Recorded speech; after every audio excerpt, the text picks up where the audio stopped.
करूँगा, ठीक है। So now today I have to discuss on unseen passage. जो अनसीन पैसेज बोला गया है ये वाइटल है। Colours have a deeper significance. First line देखो, ठीक है, शुरू करते हैं, ठीक है। Colours have a deeper significance for a home than one can imagine. Colour का घर में एक अच्छा रोल होता है जो हम सोच भी नहीं सकते, ठीक है। कलर का एक वाइटल रोल होता है घर में। क्यों? आप जानते हो कलर के लिए एक घर का, एक रूम का, एक वॉल का क्या होता है, अट्रैक्टिवनेस बढ़ जाता है। कभी कभी वो ब्यूटीफुल लगता है, कभी कभी वो न्यू जैसा लगता है ना। कभी कभी वो उसका जो वॉल है उसको प्रोटेक्शन भी करता है कलर, ठीक है। ब्राइट कर देता है, एक एम्बियंस क्रिएट करता है, एक इन्वायरमेंट क्रिएट करता है, ठीक है। बहुत सारा चीज़ है। पर इफ़ यू यूज़ राइट, अगर आप राइट चूज़ करो कलर को, they can give a perfect look, एक अच्छा परफेक्ट लुक वो देगा, ठीक। इन टूडेज टाइम, आज के दिनों में, when there is an abundance of everything, जब सब कुछ मिल रहा है, अबंडेंस मतलब सब कुछ मिल रहा है, but space and colours place an important role in creating the right ambience. जो स्पेस होता है, स्पेस मतलब क्या होता है, कौन से स्पेस में क्या चीज़ होना चाहिए, या कौन सा स्पेस में कुछ भी नहीं, वैकेंट ऐसे ही रखना चाहिए। जो स्पेस का जो आइडिया होता है और उसके साथ साथ आपका कलर का जो आइडिया होता है वो एक राइट एम्बियंस प्रोड्यूस करता है, ठीक। Perhaps the space that you care for it. Okay. Now, beside having tremendous potential to create mood, जो कलर होता है वो क्या प्रोड्यूस करता है, एक मूड जनरेट करता है, ठीक है। जैसे आपका स्टडी रूम में ऐसा एक कलर दे दो कि जहाँ पर आपको स्टडी करने में अच्छा लगे, ठीक है। जैसे मैं एग्जांपल दे दूँ कि मेरा जो घर है, उस घर में मेरा जो स्टडी रूम है वहाँ पर मैं ऐसा एक कलर चूज़ किया है कि उस कलर की वजह से ना मुझे स्टडी करना अच्छा लगता है। मुझे पता नहीं जो कौन सा साइकोलॉजी काम करता है, पर मुझे स्टडी करना अच्छा लगता है, मुझे क्रिएटिव वर्क करना अच्छा लगता है, मुझे लिखना अच्छा लगता है, मुझे पढ़ना अच्छा लगता है, सोचना अच्छा लगता है। उस कलर का एक डायरेक्ट इनडायरेक्ट मुझे पता नहीं, पर एक एम्बियंस क्रिएट हो जाता है जो मुझे अच्छा लगता है, ठीक है। और क्या होता है मुझे पता नहीं, पर कलर का एक अच्छा रोल आई थिंक होता है, ठीक है। जैसे मैं बोलूँ, मैं जो कॉलेज में पढ़ता था वहाँ पर एक जो बिल्डिंग था, वहाँ पर जिस रूम में मैं रहता था, जो बाथरूम था, वहाँ पर क्या होता है, वहाँ पर एक ऐसा कलर है जो सनलाइट उसके ऐसा कलर है, और एक ऊपर ऐसा एक कलर जहाँ पर सनलाइट आ जाए तो बहुत ही चमकता था, ठीक है। तो दिनों में लाइट लगाने का ज़रूरत नहीं होता था। तो ये जो चीज़ है ये मुझे अच्छा लगता था, वो कलर का एक अच्छा रोल के लिए, ठीक है। मेरा जो खुद का जो घर है वहाँ पर क्या होता है, वहाँ पर एक ऐसा कलर हम लोग ने चूज़ किया था कि जब भी सनलाइट आता था तो एक अच्छा अचानक सा चमकता था, हो ना। तो वो चीज़ भी मुझे अच्छा लगता था। तो मतलब कलर का एक अच्छा वाइटलिटी है, ठीक है। Beside having tremendous potential to create mood, sheer appeals to senses, right use of color actually helps you create spacious feeling. एक spacious feeling भी देता है। कौन सा जगह में कौन सा कलर का एक अच्छा रोल होता है। कभी कभी क्या होता है, जो ड्राइंग रूम है वहाँ पर कभी कभी बहुत सारा इंसान क्या करते हैं, डार्क कलर यूज़ करते हैं। क्योंकि ड्राइंग रूम मतलब जहाँ पर सब लोग आकर बैठता है, वहाँ पर एक क्या होता है, वहाँ पर थोड़ा बहुत आपको गप्पे करना, डिस्कस करना, या फिर बहुत सारे लोगों के साथ आपस में मिलना जुलना होता है। कोई काम का ऐसा बहुत सारा लोग पसंद नहीं करता है उस रूम के लिए, तो डार्क कलर दे देता है। तो ऐसा होता है। मैं ये नहीं बोला कि डार्क कलर मतलब ऐसा है, मतलब होता है ना, पर्सनालिटी से पर्सनालिटी वैरी करता है कलर। मैं जो कलर पसंद करती हूँ, ऑब्वियसली मेरा दोस्त वो कलर पसंद नहीं करेगा, और एक कलर की वजह से मेरा जो एम्बियंस मुझे लगता है, मुझे जो अच्छा एक एनवायरनमेंट जैसा लगता है, मेरा दोस्त को वैसा नहीं भी लग सकता है, क्योंकि वहाँ पर साइकोलॉजी भी एक डिपेंडेंट फैक्टर है, ठीक है। नेक्स्ट पैरा देखो। तो फर्स्ट पैरा में क्या बोला गया है कि कलर एक वाइटल रोल है। अच्छा कलर अगर आप चूज़ करो तो वो परफेक्ट लुक देगा। और आजकल के युग में सब कुछ पाया जा सकता है। इसलिए कलर और स्पेस एक रूम के लिए, एक बिल्डिंग के लिए बहुत ही इंपॉर्टेंट है। और कलर सिर्फ एक क्रिएट मूड ही प्रोड्यूस नहीं करता है, वो एक स्पेशियस फीलिंग भी देता है। ठीक, okay. Next para, for instant instead of using a plain monotonous colour मतलब एक ही जैसा कलर और एक ही कलर आप यूज कर रहे हो तो कर रहे हो, this called as monotonous and plain colour. ठीक, ऑन 4 वॉल्स, सपोज चारों वॉल में आप चारों वॉल में एक ही जैसा मोनोटोनस कलर आप यूज किए हो। ठीक है, if you get a little imaginative, अगर आप थोड़ा भी आपका इमेजिन पावर है, परहैप्स ए लिटिल बोल्ड, थोड़ा भी अगर आपका इमेजिन पावर है, थोड़ा भी अगर आप सोच सकते हो, तो you can create a sense of space within those 4 walls. आप उस चार वॉल में आप एक अलग सा एक स्पेस का सेंस आप रख सकते हो कलर को लेकर। ठीक, one of the ways that would be blend light and dark colour. Suppose दो ऑपोजिट में आप लाइट कलर यूज किए हो, दो ऑपोजिट में आप डार्क कलर यूज किए हो, that may be possible, that should be make a different vision of that room. एक ही रूम में आप चार वॉल में आप एक ही मोनोटोनस कलर यूज कर सकते हो, तो वहाँ पर जो होगा वो एक ही मोनोटोनस एक ही जैसा होगा।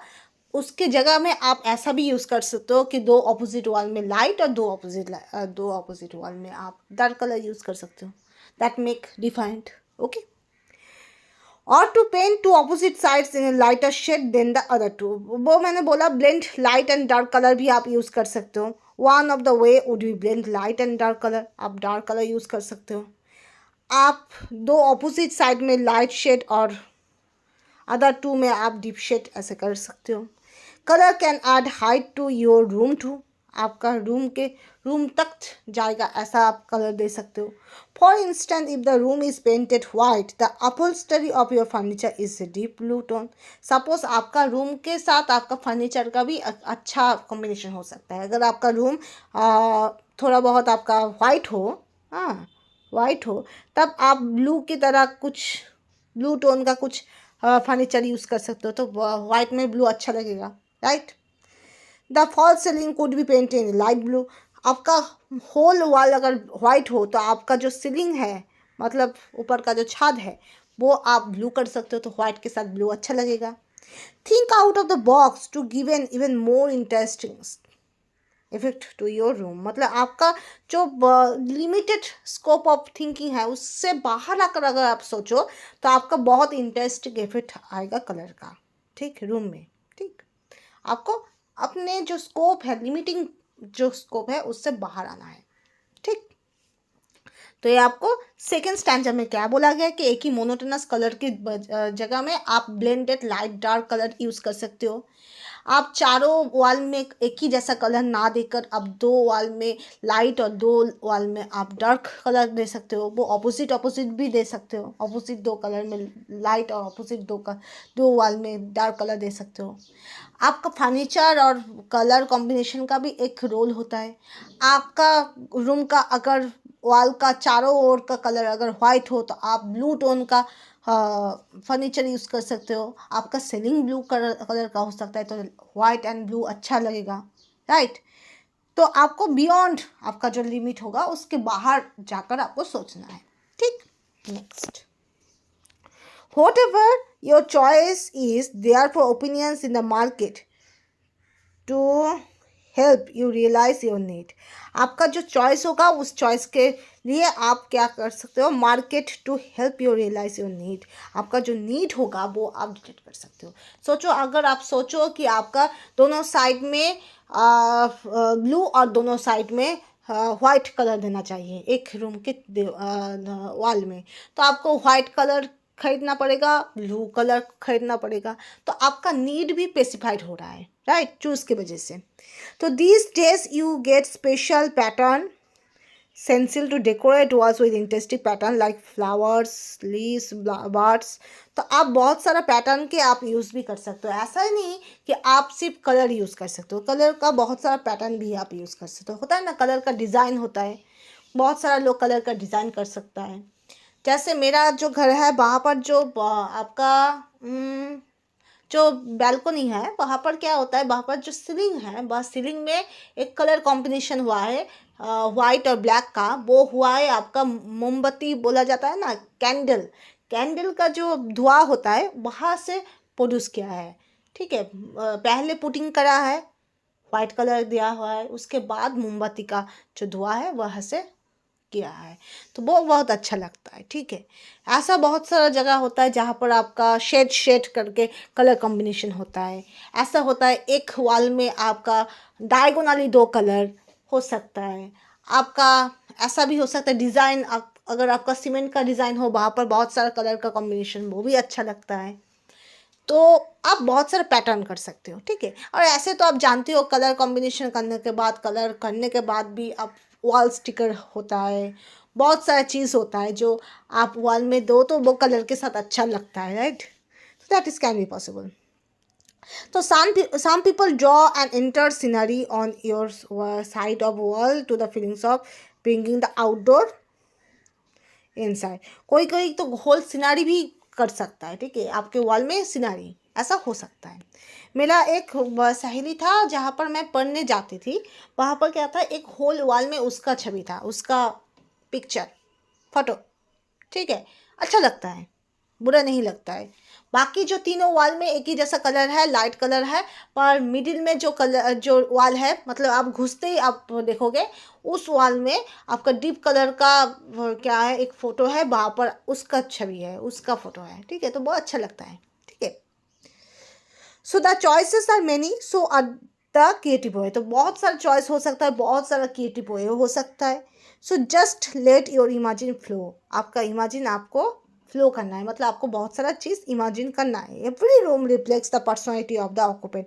जो आपका रूम होगा उस रूम में जो चूज़ होगा, मतलब जो कलर कॉम्बिनेशन हो, ओरिएंटेशन हो, स्पेस अरेंजमेंट हो, फर्नीचर हो, सब कुछ सीलिंग हो, उसके वजह वो जिसके दिमाग से बाहर आएगा, जो रहेगा, तो क्या होता है उसका पर्सनालिटी भी रिफ्लेक्ट करेगा। ठीक है, जैसे मेरा जो स्टडी रूम है वो मेरा पर्सनालिटी रिफ्लेक्ट करता है कि वहाँ पर लाइट कलर है, मतलब मुझे लाइट कलर अच्छा लगता है।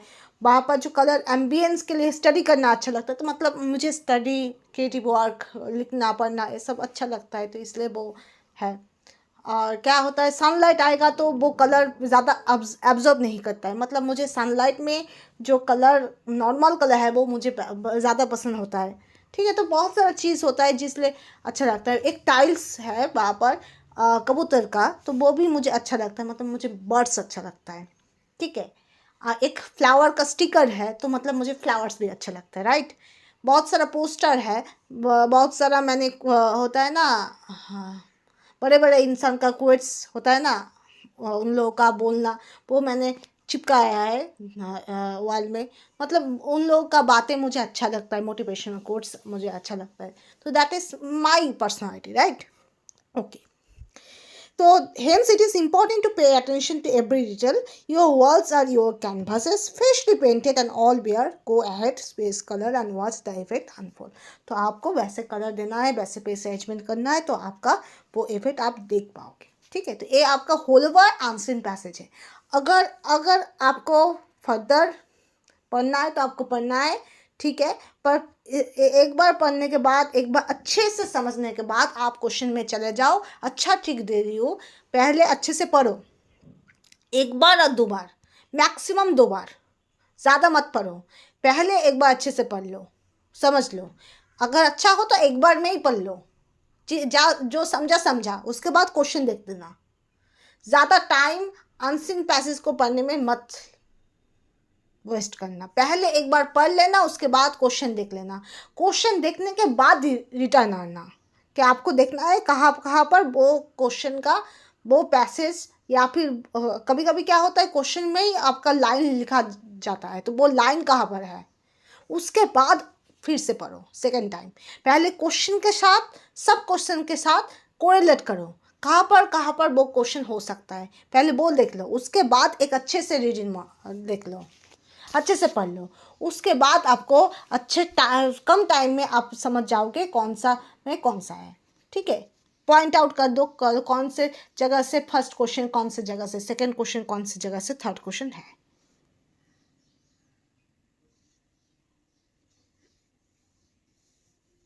ठीक,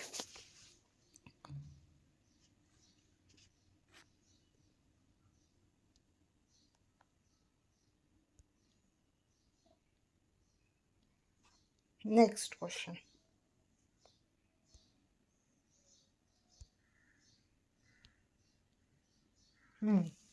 पहले question, complete the given word analogy. Monotonous, dull, ambience means what? देखो मोनोटोनस और एम्बियंस दोनों लिखा गया है। यहाँ पर आपका मोनोटोनस लिखा है, ठीक।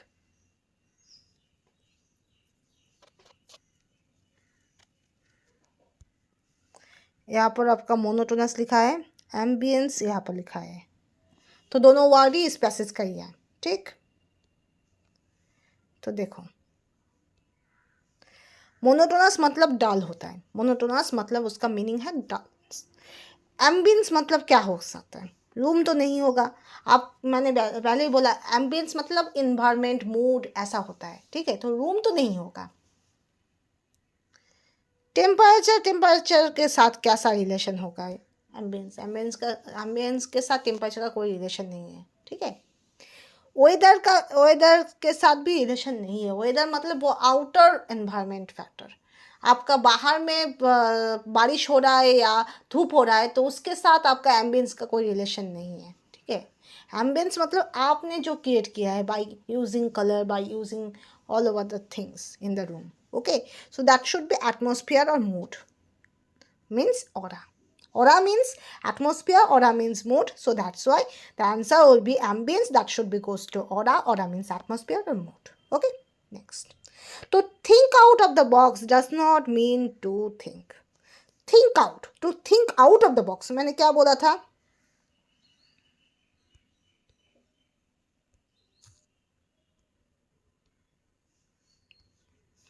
मैंने क्या बोला था? Think out of box. इस लाइन में देखो, मतलब आपको थोड़ा हट के सोचना है, थोड़ा आउट ऑफ बॉक्स सोचना है, थोड़ा आपको लिमिटिंग स्कोप से बाहर जाकर सोचना है, that is called think out of the box, okay. तो क्या हो सकता है? Think out of box, creatively, imaginatively, yes, इसमें इसके साथ कोरिलेट हो सकता है। आपको और भी ज़्यादा क्रिएटिव और भी ज़्यादा इमेजिनेटिव होना पड़ेगा। जो लोग नहीं सोच सकते वैसा सोच सकते हो, जो और भी क्रिएटिव हो वैसा आप क्रिएटिव सोच सकते हो। अबाउट नोबेल आइडियाज़, और भी ज़्यादा नोबेल आइडियाज़ भी आप यूज़ कर सकते हो। आपको क्या बोला है? नॉट बोला है, नॉट जो नहीं मैचिंग करेगा। To think out of the box does not mean means उसके साथ कोरिलेट नहीं होगा। ये दोनों कोरिलेट हो रहा है, मतलब टू थिंक आउट मतलब जो इनोवेटिव होगा वहाँ पर आप मोर क्रिएटिव अप्रोच यूज़ कर सकते हो, मोर इमेजिनेटिव अप्रोच यूज़ कर सकते हो, मोर नोबेल आइडियाज यूज़ कर सकते हो, ओके। मोर अनयूजुअल बोला गया है, अनयूजुअल भी यूज़ कर सकते हो, पर ट्रेडिशनल नहीं होगा। ट्रेडिशनल मतलब जो हो रहा है वैसा ही चलते जाओ, जो हो रहा है वैसे ही चलते जाओ, कोई भी इनोवेटिव अप्रोच नहीं होगा। मतलब पहले के दिन में चारों ओर में कलर होता तो अभी भी ऐसा ही होगा, कोई इनोवेटिव चीज़ नहीं होगा, मेरे घर में नहीं होगा, नहीं चलेगा। ऐसा चीज़ को हम बोलते हैं, ऐसा चीज़ को हम to think out of box नहीं बोलते, उसको हम इनसाइड ऑफ बॉक्स बोल सकते हैं, और थिंक आउट ऑफ बॉक्स नहीं बोल सकते। जो चल रहा है उसको ही चलने दो। This is not related to think out of the box, ठीक है, clear, okay. Next, as mentioned by the right, oh sorry,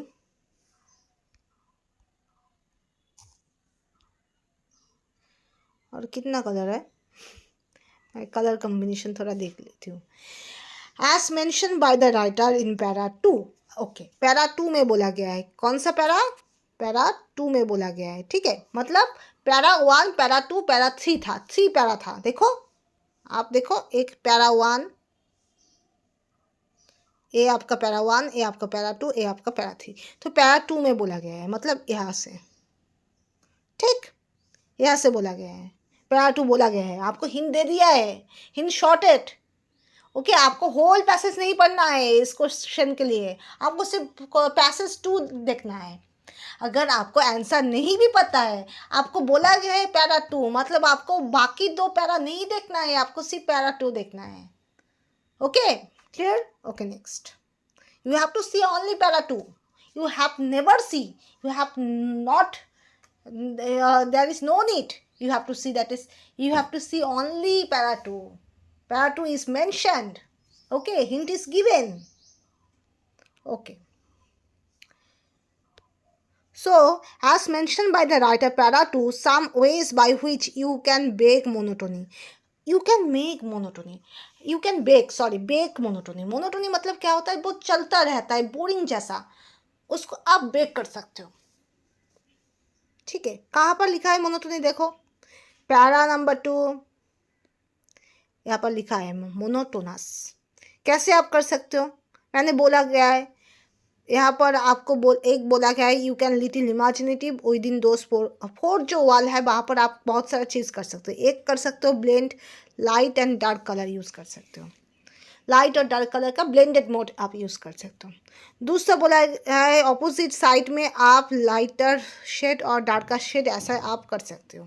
ठीक, तीसरा आपको बोला गया है कि आपको आपका अगर कलर में रूम अगर वाइट हो तो आपका फर्नीचर आपका डीप ब्लू हो सकता है, सीलिंग ब्लू हो सकता है।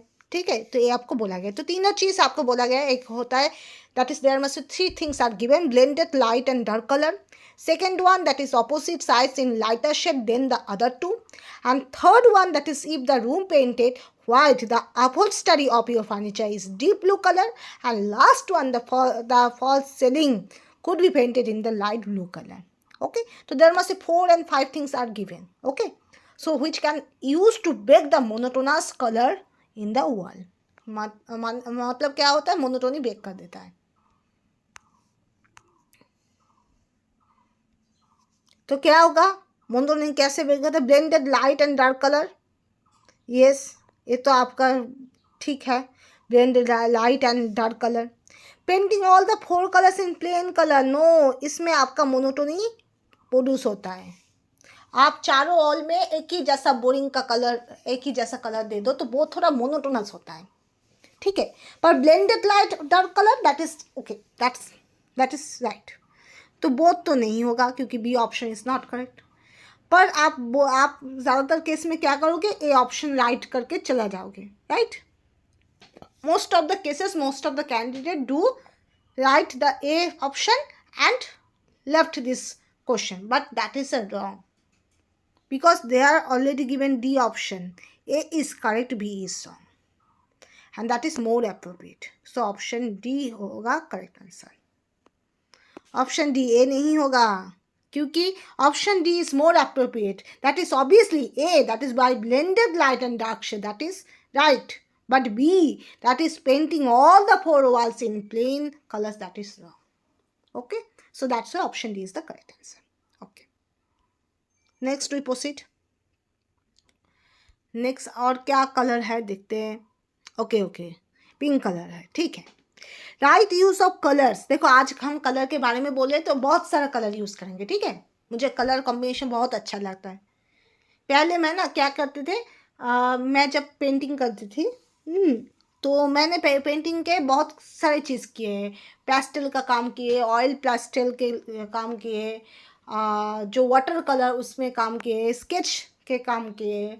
उसके बाद आपका जो होता है ना, एप्पल ट्री बनाया, ऑरेंज ट्री बनाया, चाबी का रिंग बनाया, और क्या बनाया, एम्बोस पेंटिंग बनाया, और जो ऑब्रो होता है ना, ऑब्रो बोला जाता है, क्या बोला जाता है, उसमें काम किया है। सांड का काम किया है, क्ले का काम किया है थोड़ा बहुत आपका,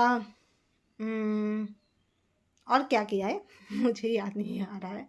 हाँ, बहुत सारा काम किया है। मोमबत्ती का काम किया है, तो बहुत सारा काम किया है। पेपर कटिंग का काम किया है, तो बहुत सारा, मुझे ये सब अच्छा लगता था, ठीक है। तो कलर कॉम्बिनेशन जो होता है, मैं ऐसा काम करता था, सब कलर एक जाकर ब्लैक कलर करने का कोशिश करता था, सब कलर ऐड करके वाइट कलर प्रोड्यूस करने का कोशिश करता था, ऐसा मेरा था। मतलब कलर कॉम्बिनेशन जो होता है ना, मुझे बहुत अच्छा लगता था। जो आपका वाटर कलर होता है, वहाँ पर पिंक प्रोड्यूस करना, वायलेट प्रोड्यूस करना, जो होता है ना brown, reddish brown, blackish brown, ये सब प्रोड्यूस करना मुझे बहुत अच्छा लगता था। ठीक है, तो right use of colour actually helps you create the spacious feeling. Obviously जो अच्छा खासा अगर आप कलर कॉम्बिनेशन यूज करो तो वहाँ पर एक स्पेशियस फीलिंग होगा। ठीक है, तो the word opposite in meaning to the underline word in the given sentence. जो स्पेशियस का ऑपोजिट क्या हो सकता है, बोलो। आपका स्पेशल तो नहीं होगा, स्पेशल मतलब जो बहुत स्पेशल है, मतलब सब स्पेशल मतलब क्या है, थोड़ा स्पेशल है। स्पेशल मतलब मुझे पता नहीं, बहुत ही अलग सा अच्छा, स्पेशल को स्पेशल ही लगता है, तो ये नहीं होगा। ठीक है, फिश मतलब जो क्या होता है ना, fish vegetable, fish meet, fish मतलब जो जिसको हम क्या बोलते हैं, जो फिश है, मतलब हिंदी में क्या बोला जाता है मुझे पता नहीं, बंगाली में बोला जाता है शॉर्टेज बोला जाता है, मुझे अब याद नहीं आ रहा है। तो फिश भी नहीं होगा। एयरी मतलब एयर रिलेटेड, वो भी नहीं होगा। आपका कैंपेड होगा। कैंपेड मतलब जहाँ पर, कैंपेड मतलब not having space. Spacious means that is having space. Spacious means that is having space, having enough space. Okay, having enough space. And campaign means not having that space. Okay, that is opposite word. यहाँ पर opposite word बोला गया है, तो option A is the correct answer. Next कौन सा colour है देखते हैं। ओके, पिंक कलर, थोड़ा डीप पिंक कलर ये है। मैं थोड़ा कलर कॉम्बिनेशन में लाइट ही पसंद करती हूँ। ठीक है, according to the writer it is important to play attention to the colour scheme of your home, because writer ने बोला है कलर स्कीम आपके रूम में जो होगा उसका वो इम्पॉर्टेंट क्यों है, उसका कारण क्या है। Okay, that is the importance, the reason is behind of it, why. Okay, it is important to pay attention to the colour scheme in your home, but because of why. Okay, क्यों, why, the reason you have to give in. First option that is the ambience created makes it look boring. Boring नहीं होगा, colour never make the boring. The intention of colour is not to be make boring.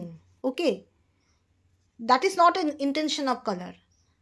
Okay, कोई भी colour को boring बनाने के लिए use नहीं करता है। No one use this colour to make a boring, no, that is absolutely incorrect. Okay, it reflects the personality of owner. Yes, वो हो सकता है, पर्सनैलिटी डिफाइन कर सकता है।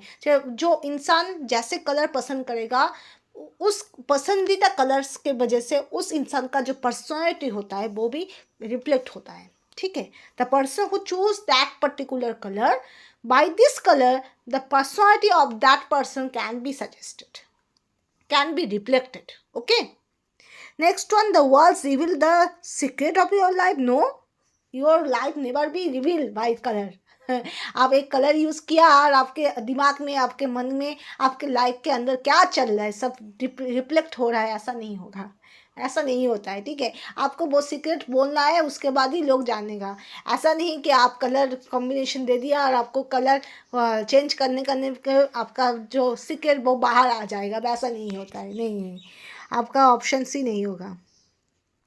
The monotonous shade life to the room, और monotonous तो नहीं होगा। कोई भी कलर का इंटेंशन ऐसा नहीं होता है कि वो मोनोटोनी प्रोड्यूस करें। Colour never make any monotony. The intention is wrong. The intention of color, the intention of use of that color never should be monotonous, never should be monotony. Okay, color always make the attractiveness, never make any boring sense, never make any monotony sense, and never reveal your secret of your life, never. So that's why option B is the correct, because it, sorry, option, अरे यार, option B is correct, option A भी नहीं होगा, option A नहीं होगा। Option B correct होगा, option B. क्यों, वो पर्सनालिटी रिफ्लेक्ट कर सकता है। आपका सीक्रेट ऑफ लाइफ नहीं रिप्लेट करेगा, पर आपका पर्सनालिटी रिफ्लेक्ट कर सकता है, ठीक है। Next one, identify the part of speech of the underlined words in the sentence. ये जो पार्ट ऑफ स्पीच, इसके लिए आपको पैसेज ना देखने में भी होगा, ठीक है, क्योंकि आपको पहले parts of speech, opposite word, synonym जो होता है, वहाँ पर आपको अच्छा खासा इंग्लिश का नॉलेज होना चाहिए, ठीक है। हर वक्त पैसेज देखने में ही नहीं होता है, पर हाँ एक बार पैसेज देख लेना, अगर पैसेज में इसका ऑपोजिट कुछ लिखा हुआ है तो that is you have to write. अगर ऑपोजिट वर्ड यहाँ पर लिखा नहीं है, ठीक है, मैंने अच्छे से पहले देखा है कि यहाँ पर कोई भी ऑपोजिट वर्ड या फिर सिनोनियम, साइनोनियम जो बोला जाता है वो लिखा नहीं है, पर अगर ऐसा लिखा होता है तो आपको ऑप्शन को इग्नोर करके वो आंसरिंग पैसेज में लिखा हुआ चीज़ ही आपको चूज़ करना है, ठीक है। अगर ऐसा हो कि आपको दो ऑपोजिट वर्ड आपको ऑप्शन में प्रोवाइड किया है, पर एक ऑप्शन आपका पैसेज में ही है, एक ऑप्शन आपका आउटसाइड ऑफ पैसेज है, तो आपको पैसेज का अंदर में जो है वो ही लिखना है, ठीक है। This is the right approach. Suppose there must be opposite word that should be asked in a particular question, and there must be two options are incorrect and two options are correct. Two options both depict the opposite word of that word, okay, but the difference is one is given inside of the passage and other is coming from outside of the passage. So you have to choose that particular option which should be correct and which should be inside of the passage, okay, right, okay, clear. If these two options are both are correct, as a opposite word, as a synonym, as a other related words, so you have to see that is to differentiate among these two options. If one is given from this passage and other that should be out of the passage, so you have to choose the word which is belong to that passage or the outside of the passage, okay. Next, identify the parts of speech of the underlined words in the sentence given below. That is right use of color. ठीक, फिर से मैं colour use करती हूँ, क्या कौन सा colour use करूँ, okay. Right use of color actually helps you. Okay, help means what? Help is a verb. Helps you create the spacious feeling. क्या होगा, आपको फीलिंग और एक्चुअली के बारे में बोला है, नॉट हेल्प। तो right use of colour actually help you create the spacious feeling. तो फीलिंग जो होगा वो आपका नाउन होगा। Feelings is not a verb, not a adjective, not a adverb, that should B a noun. हम लोग का जो अनुभव होता है उसको हम फीलिंग्स बोलते हैं। Emotions, sentiments, they are feeling, okay, that are noun form. पर सो ऑब्वियसली जो ऑप्शन होगा वो रेस्पेक्टिवली ऑप्शन होगा, मतलब पहले एक्चुअली का आएगा, उसके बाद आपका फीलिंग्स का आएगा। तो फीलिंग्स मतलब नाउन होगा, तो दूसरा जो होता है वो नाउन होना चाहिए, तो ये वर्ब है। दूसरा जो है वो नाउन होना चाहिए, एडवर्ब है। दूसरा जो है वो नाउन होना चाहिए, यहाँ पर वर्ब है। तो ऑब्वियसली आपका ऑप्शन ए करेक्ट होगा, ठीक। और एक्चुअली जो होता है वो आपको वर्ब हेल्प चीज़ क्या है, वर्ब है, तो उसको आपको क्या कर रहा है, मॉडिफाई कर रहा है बाय एक्चुअली हेल्प। एक्चुअली क्या कर रहा है, उस हेल्प को सजेस्ट कर रहा है, ठीक है। तो इसलिए actually as a adverb use होता है। Actually is a adverb and feeling is a verb, feeling is a noun, okay okay. So thank you so much, thank you. लिखा नहीं जा रहा है ज़्यादा, ठीक है, thank you. And Apurva Guho, and obviously you have to subscribe that to basically to YouTube channel, that is Upper Chemistry and Target Seated. And not only that, I having another Apurva Guha YouTube channel for recitation and for myself only, okay. myself मतलब मेरा होता है, मेरा आज खुशी के लिए मैं करती हूँ, पर आप लोग भी वहाँ पर सब्सक्राइब कर सकते हो। That is not thing that like that, okay. So thank you so much. और उसके साथ साथ आपका अपर केमिस्ट्री यूट्यूब चैनल है, अपर केमिस्ट्री इंस्टाग्राम है, अपर केमिस्ट्री आप फेसबुक में 2 ग्रुप पाओगे, दो नहीं 3 ग्रुप पाओगे। और Apurva Guho as a educational consultant आप फेसबुक पाओगे, फेसबुक ही पाओगे। उसके बाद आपका थ्रेड में अपर केमिस्ट्री है, और टारगेट सीटेट नया वाला एक यूट्यूब चैनल मैंने खुला है जहाँ पर सीटेट का टारगेट है, ठीक है। So thank you so much. So up to this.